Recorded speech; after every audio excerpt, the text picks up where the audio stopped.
Welcome to જય માંડપુરા kitchen. હું લાભી આહિર આપ સૌને મારા જય દ્વારકાધીશ. તો આજે હું તમારી સાથે શેર કરીશ હેલ્થી અને ફાઇબરથી ભરપૂર એવા બાળકોનો ખૂબ મનપસંદ મકાઈનો નવો નાસ્તો. આ રેસીપી આપણે ફક્ત 10 મિનિટમાં બનાવીને તૈયાર કરી શકીએ છીએ, તે પણ એકદમ ઓછા તેલમાં, અને તે પણ અપમ સ્ટાઇલમાં.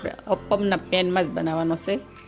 તો અપમ બનાવવા માટે આપણે 2 કપ રવો લઈ લઈશું. આપણે સોજી પણ ખાઈ શકીએ છીએ. આ બહુ ઝીણો નથી અને બહુ જાડો પણ નથી, એ રીતે મીડિયમ સાઇઝનો લઈ લીધો છે. અને 2 કપ રવાની સામે મેં અહીંયા 1.5 કપ સાઈઝ લીધી છે. પહેલાં આપણે 1 કપ સાઈઝ એડ કરી દઈશું. આ સાઈઝ થોડી ખાટી છે, બહુ મોળી નથી બનાવવાની. અત્યારે આપણું બેટર છે તે હાવ મોળું રહેશે. એમાં આપણે 1 ચમચી જેટલું મીઠું એડ કરી દઈશું. ત્યારે 1.5 કપ સાઈઝ લીધી છે, જરૂર પડે તો થોડી વધારે એડ કરવાની. કેમ કે રવો છે તે સાઈઝ વધારે એક્સેપ્ટ કરે છે. તો 1/2 કપ પાણી એડ કરી દઈશ. ત્યારબાદ આપણે સરસ રીતે મિક્સ કરી દઈશું. હવે આ મિશ્રણને આપણે 1 કલાક સુધી પલાળવા માટે રેસ્ટ આપી દઈશું. જે રવો છે તે સાથે એકદમ સરસ રીતે એક્સેપ્ટ થઈ જાય. તો આપણે મકાઈના અપમ બનાવી છે, એટલે મકાઈ તો જરૂર પડશે જ. તો તેના માટે મીડિયમ સાઇઝની મકાઈ લઈ લીધી છે.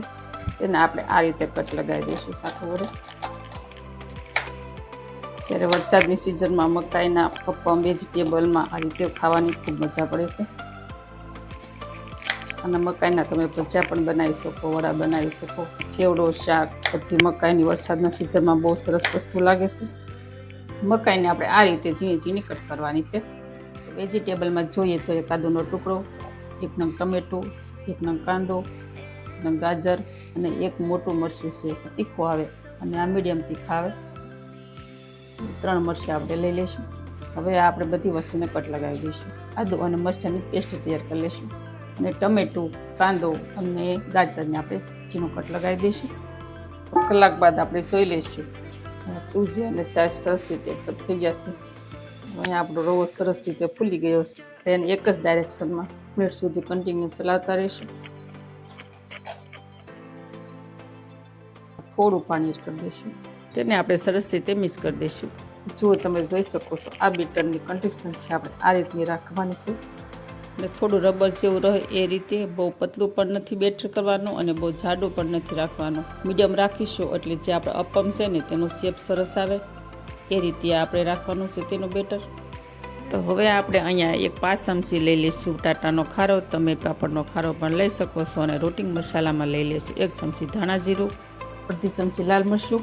કે આપણે આદુ મરચાંની પેસ્ટ નાખીશું એટલે તે પ્રમાણે જોઈને આપણે મરચું નાખવાનું. વધારે નાખશો તો તીખું થઈ જશે. 1/2 ચમચી આખું જીરું એડ કરી દઈશું.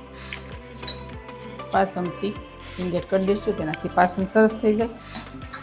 ત્યારબાદ આપણે 1/2 ચમચી જેટલું મીઠું એડ કરી દઈશું. કેમ કે આપણે પહેલાં તો બેટરમાં એડ કર્યું હતું, પણ આપણે જે વેજીટેબલ છે તેના ભાગનું આપણે મીઠું એડ કરી દઈશું. ત્યારબાદ મકાઈ છે લીલી કટ કરેલી તે એડ કરી દઈશું. વેજીટેબલ છે તમે આ રીતના કટ કર્યા છે, ઝીણા ઝીણા એકદમ સોફ્ટ. હવે આપણે બધા મસાલા અને વેજીટેબલને મિક્સ કરી દઈશું સરસ રીતે. થોડા ફ્રેશ લીલા ધાણા એડ કરી દઈશું. ધાણા એડ કર્યા બાદ આપણે તેને સરસ રીતે મિક્સ કરી દઈશું. બાળકો કાચા શાકભાજી ન ખાતા હોય, તમે જો આ રીતે અપમમાં નાખીને આપો તો ચટપટ ખાઈ જાય. તો અહીંયા આપણું સરસ રીતે મિક્સ થઈ ગયું છે. હવે આપણે અપમને પેનમાં પાથરી લઈશું.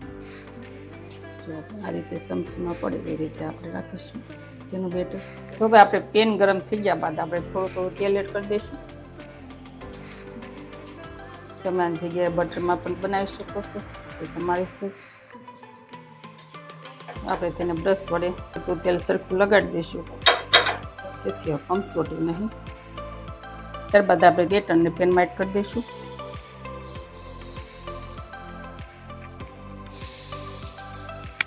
જ્યારે આપણે અપમ પાથરીએ છીએ, મતલબ પેનમાં એડ કરીએ, ત્યારે આપણે ગેસની ફ્લેમ છે એ એકદમ સ્લો જ રાખવાની. તો ફ્રેન્ડ, તમે જો મારી રેસીપીના વિડીયો ગમતા હોય તો જય માંડપુરા કિચનને સબસ્ક્રાઈબ કરી દેજો. વિડીયોને એક લાઈક જરૂર કરજો અને વધુમાં વધુ શેર કરજો. હવે આપણે ઢાંકણ ઢાંકી દઈશું અને 2 થી 3 મિનિટ સુધી અમે કૂક થવા રાખી દઈશું. તો આપણે 2 મિનિટ બાદ જોઈ લઈશું. જો આ રીતના થોડો કલર ચેન્જ થાય ત્યાર પછી આપણે તેને પલટાવી લઈશું. તો એકદમ ઇઝીલી પલટી શકે છે અને બહુ સરસ જોતા જ ખાવાનું મન થઈ જાય તેવા બન્યા છે. અને આ જે રેસીપી છે એકદમ ઓઇલ ફ્રી બને છે, એકદમ ઓછા તેલમાં બની તૈયાર થાય છે. તો આપણે તેને ફરીથી કૂક થવા માટે રાખી દઈશું 2 મિનિટ સુધી. ચાલો આપણે જોઈ લઈએ ઢાંકણ ખોલીને. જો એકદમ સરસ ગોલ્ડન બ્રાઉન રંગના થઈ જશે. તો મસ્ત મજાના એકદમ આપણે તેને પ્લેટમાં લઈ લઈશું.